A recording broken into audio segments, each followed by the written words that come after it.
Mesdames, Messieurs les conseillers départementaux, mes chers collègues, j'ai pris la décision de vous réunir aujourd'hui en session extraordinaire dans une période particulièrement lourde où la guerre vient de faire son retour sur notre continent. Cette session, c'est d'abord pour affirmer notre solidarité totale au peuple ukrainien.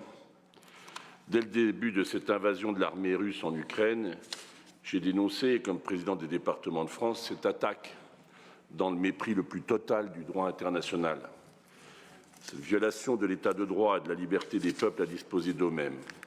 Et aujourd'hui, à nouveau, au nom de tous les Côte-d'Oriens, de tous les conseillers départementaux, je tiens à condamner fermement cette invasion et les crimes de guerre qui sont commis à l'égard de civils, femmes et enfants. Et je vais vous demander de vous lever et d'applaudir tous ceux qui se lèvent aussi en Ukraine et de les applaudir pour les encourager à faire vivre la liberté.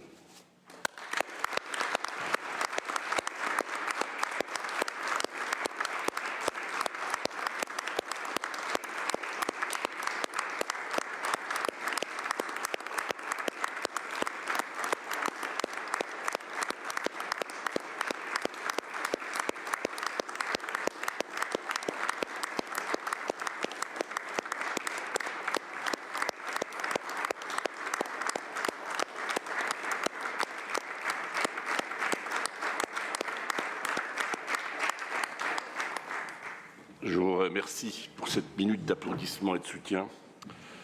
Oui, mes chers collègues, cette guerre touche notre continent, elle concerne l'Europe, tous ses alliés, parce qu'elle met à mal, vous le voyez bien, les fondements même de nos démocraties.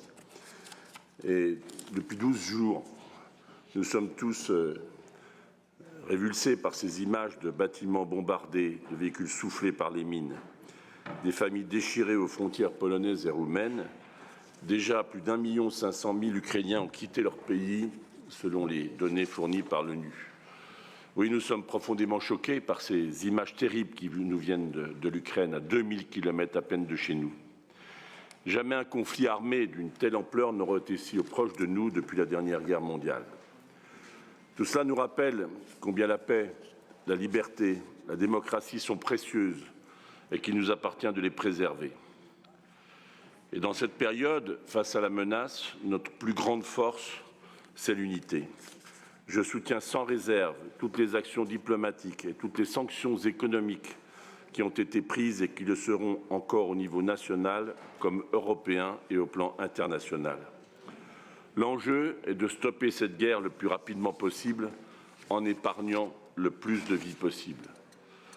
Là encore, je l'ai dit comme président des départements de France et président de Côte d'Or, nous devons être aux côtés du peuple ukrainien parce que nous sommes au cœur des solidarités.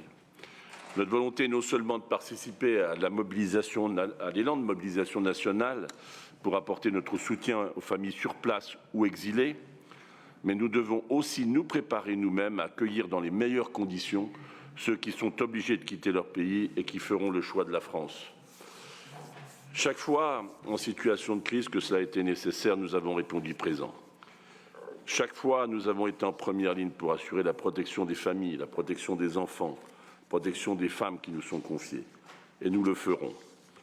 Avec mes collègues maires de France, président des maires de France et présidente des régions de France, nous sommes en contact avec le Quai d'Orsay et le ministère de l'Intérieur pour organiser de la manière la plus efficace les aspects logistiques, le transport et le logement, et nous mettrons en œuvre tous les moyens nécessaires pour accueillir et protéger les populations qui fuient cette guerre, comme les populations d'ailleurs qui sont confrontées directement à ces effets de cette guerre.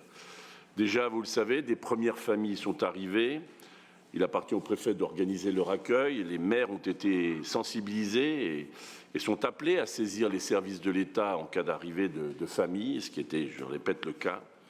Notre office départemental Orvitis s'est déjà proposé pour mettre à disposition des logements.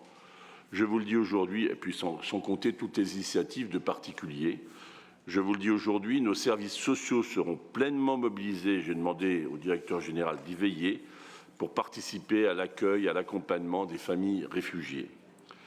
Je veux saluer, je viens de le faire, mais je veux le redire à nouveau, toutes les initiatives de solidarité qui sont déjà prises par les collectivités, les associations, les particuliers de Côte d'Or.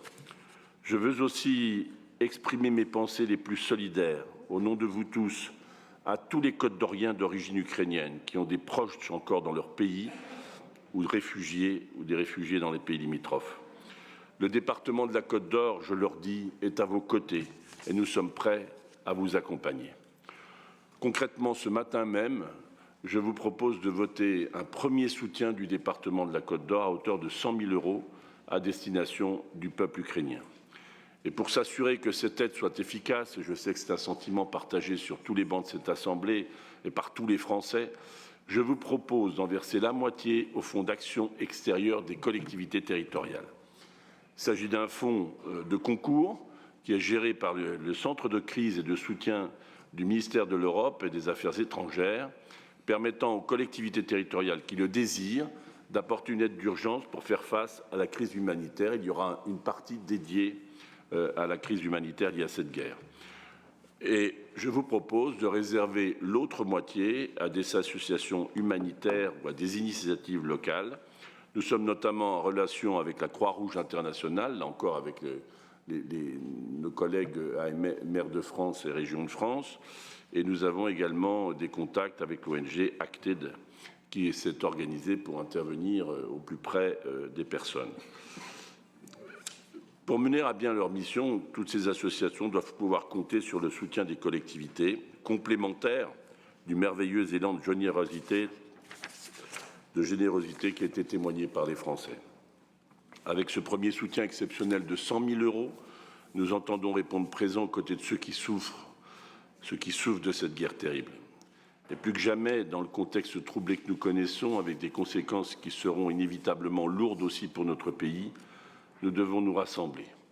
Nous devons demeurer unis pour exprimer notre solidarité, notre fraternité à l'égard de l'Ukraine, de ces femmes et de ces hommes qui luttent pour leur survie et leur liberté. C'est notre devoir.